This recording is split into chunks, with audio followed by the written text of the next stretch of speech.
24 नवंबर 1993 Eden gardens Kolkata में एक सर्द रात। स्टेडियम में बैठा हर व्यक्ति अपनी सांसें थामे हुए था।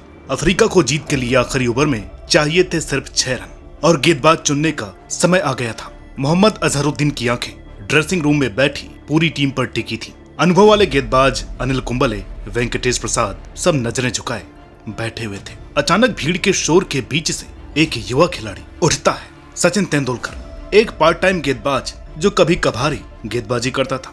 मैं डालूंगा। यह सुनते ही अजहरुद्दीन की आंखों में एक हल्की सी चिंता झलकती है, लेकिन सचिन की आंखों में एक अजीब सा आत्मविश्वास था। पूरे स्टेडियम के 1 लाख दर्शक चुप थे। सबकी नजरें सचिन पर थी और उस पल में इस युवा ने खुद से जिम्मेदारी लेकर कुछ ऐसा कर दिखाया जो भारतीय क्रिकेट के इतिहास में कभी नहीं भुलाया जा सकेगा। आखिरी ओवर सिर्फ 3 रन दिए, भारत 2 रन से जीत गया। इस एक ओवर ने न केवल भारत को 1993 हीरो कप के फाइनल में पहुंचाया, बल्कि पूरे देश के दिलों में सचिन तेंदुलकर को एक हीरो बना दिया। और यहीं से शुरू होती है एक ऐसी कहानी जिसमें सिर्फ जीत नहीं बल्कि हार जीत के संघर्ष, खतरनाक मुकाबले और भारतीय क्रिकेट के इतिहास के कुछ सबसे बड़े मोमेंट शामिल हैं। नमस्कार दोस्तों, आज नारा टीवी की खास पेशकश द CAB जुबली टूर्नामेंट यानी कि हीरो कप 1993। बहुत से लोगों के लिए हो सकता है ये अनजान और अनसुनी सीरीज हो, लेकिन मेरा यकीन है कि आप इस सीरीज के दोनों भाग देख लेंगे तो आपका खुद मन करेगा 90s के दौर में जाकर के क्रिकेट देखने का, वो रेडियो कमेंट्री सुनने का जो आप खुद इस वीडियो के सेकंड पार्ट में सुनेंगे। बाकी जो लोग उस सीरीज से वाकिफ हैं वो तैयार हो जाएं आज से 31 साल पीछे चलने के लिए। आज के इस पहले भाग में हम सफर करेंगे सेमीफाइनल के उस एन ओवर से पहले तक, जिसकी बात मैंने वीडियो की शुरुआत में कही थी। वो ओवर जिसने भारतीय बॉलिंग की परिभाषा बदल दी। 1993 का वो दौर, भारत में क्रिकेट का जुनून तो था, लेकिन टीम को एक बड़ी जीत की तलाश थी। 1983 का वर्ल्ड कप जीतने के बाद से मानो भारतीय क्रिकेट अपने ग्लोरी डेज की वापसी का इंतजार कर रहा था। ऐसे में आया हीरो कप, एक टूर्नामेंट जिसने भारतीय क्रिकेट की पूरी दिशा बदल दी। तो चलिए डाइव करते हैं उस रोमांचक सफर में जिस टूर्नामेंट ने हमें दिया, जहां एक ओवर ने पूरे देश को थाम लिया था, एक पारी ने इतिहास रच दिया था और एक फाइनल ने भारतीय क्रिकेट को रातों रात हीरो बना दिया था। उस एक टूर्नामेंट ने वर्ल्ड क्रिकेट को Anil Kumble, Sachin as a bowler, Lara, Donald और जॉन्टी जैसे सितारे दिए। 1993 की शुरुआत में हीरो कप की घोषणा हुई और पूरे देश में क्रिकेट का एक नया उत्साह देखने को मिला। इस टूर्नामेंट में भाग लेने वाली 5 टीमें थी, India, West Indies, south Africa, Sri Lanka और जिम्बाब्वे। टूर्नामेंट का आयोजन भारत में हुआ और इसे पूरे देश में बड़े पैमाने पर प्रमोट किया गया। इस टूर्नामेंट के जरिए फैंस को उम्मीद थी कि भारतीय टीम घरेलू मैदान पर अपनी ताकत दिखाएगी। हीरो कप एक राउंड रॉबिन टूर्नामेंट था जिसमें हर टीम को एक दूसरे के खिलाफ खेलना था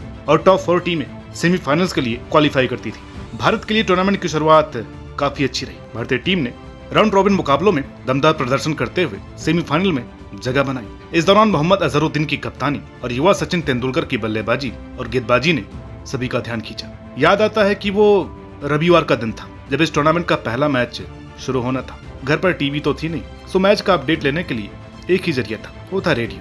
7 तारीख को कानपुर में श्रीलंका और भारत आपस में भिड़ती हैं। टॉस जीत करके अजहरुद्दीन पहले बॉलिंग का फैसला करते हैं और man of the match Javagal Srinath के फाइपर की बदौलत भारत मेहमानों को 203 पर रोक देती है। जवाब देने उतरी भारतीय टीम के लिए विनोद कांबली ने 78 और कप्तान अजहर ने नाबाद 75 बनाए और भारत 7 विकेट से मैच जीत गए। उस वक्त तक सचिन तेंदुलकर नहीं बने थे और न ही वो ओपनर थे, वो एक मिडिल ऑर्डर बैट्समैन थे। उस वक्त ओपनिंग मनोज प्रभाकर और वरकूरी रमन किया करते थे। खैर, श्रीलंका अपना अगला मैच भी हार जाती है जहाँ वेस्ट इंडीज उसको 46 रन से हरा देती है। भारत की टीम आज की तरह अपने घर पर इतनी मजबूत नहीं थी, इसलिए इन 5 टीमों में सबसे खतरनाक टीम लग रही थी वेस्ट इंडीज। लेकिन उसका भ्रम एक 24 साल के लड़के ने तोड़ दिया, वो भी बैटिंग या बॉलिंग से नहीं बल्कि फील्डिंग से।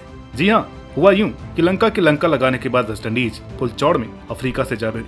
अपनी मजबूत बॉलिंग के दम पर उन्होंने टॉस जीत करके अफ्रीका से बैटिंग का आग्रह किया। मैच 40 ओवर का रखा गया और एज यूजुअल अफ्रीका ने चौक करने की कवायद बरकरार रखते हुए रन बनाए 180, वो भी बिना ऑल आउट हुए।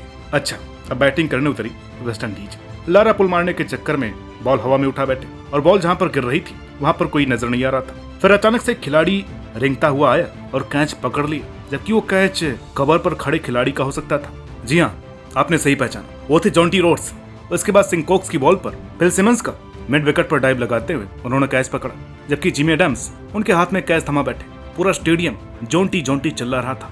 ऐसा न कभी पहले हुआ था और न कभी होगा कि एक फील्डर को देखने के लिए मैदान भरा पड़ा उनका चौथा कैच पॉइंट पर अब तक का सबसे बेस्ट कैच है। बाईं तरफ हवा में उड़ते हुए उन्होंने ऑलमोस्ट गली में जाकर के वो कैच पकड़ा। उसके बाद पांचवें कैच की कहानी तो ये है कि 72 बॉल खेल चुके ओपनर डेस्मंड हेंस जोंटी की करतबबाजी देखकर कितने श्योर हो गए थे कि जब उन्होंने स्नेल की बॉल पर शॉट खेला और देखा कि जोंटी नीचे खड़े, वो बिना अपना कैच देखे वापस चल दी। यानी कि जब जोंटी ने उनका कैच पकड़ा वो 30 गज का दायरा पार कर चुके थे।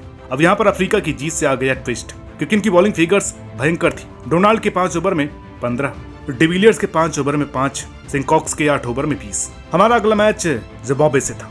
बीबीसी में मैच से पहले कमेंट्री, भारत इस मैच को अच्छे अंतर से जीत करके टेबल टॉप करके सेमीफाइनल में जगह पक्की करेगा। लेकिन जो हुआ वो किसी ने नहीं सोचा।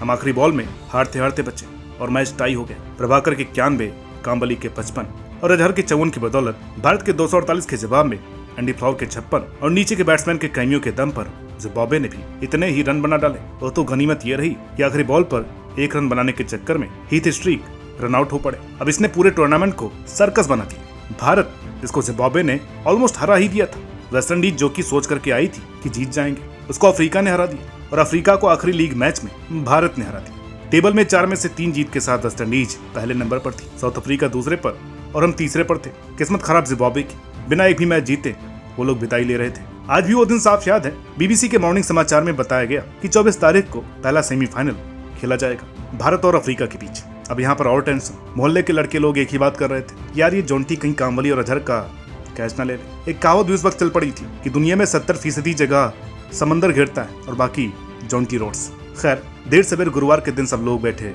रेडियो के सामने। सुशील दोषी की आवाज कानों से गुजरी, भारत ने टॉस जीतकर पहले बैटिंग का फैसला किया है। भारत ने अपनी प्लेइंग 11 में कोई बदलाव नहीं किया है, क्योंकि भारत ने इसी टीम कॉम्बिनेशन से साउथ अफ्रीका को पिछले ही मैच में 43 रनों से हराया था। ईडन गार्डन्स, कोलकाता, 24 नवंबर 1993। 1 लाख से ज्यादा दर्शकों से खचाखच भरा स्टेडियम, हर एक चेहरा टेंशन में डूबा हो, चारों तरफ शोर, लेकिन फिर भी दिलों की धड़कनें जैसे थम सी गई थी। एक ऐसा मैच जो करोड़ों क्रिकेट फैंस की यादों में सदियों तक दर्ज रहेगा। और उस मैच का वो आखिरी ओवर, एक ऐसा ओवर जिसने एक हीरो को जन्म दिया और भारत को गर्व से भर दिया। मैच की शुरुआत से ही दोनों टीमों के बीच तगड़ा मुकाबला चल रहा था। भारतीय टीम ने पहले बल्लेबाजी करते हुए एक मुश्किल पिच पर 195 रन बनाए।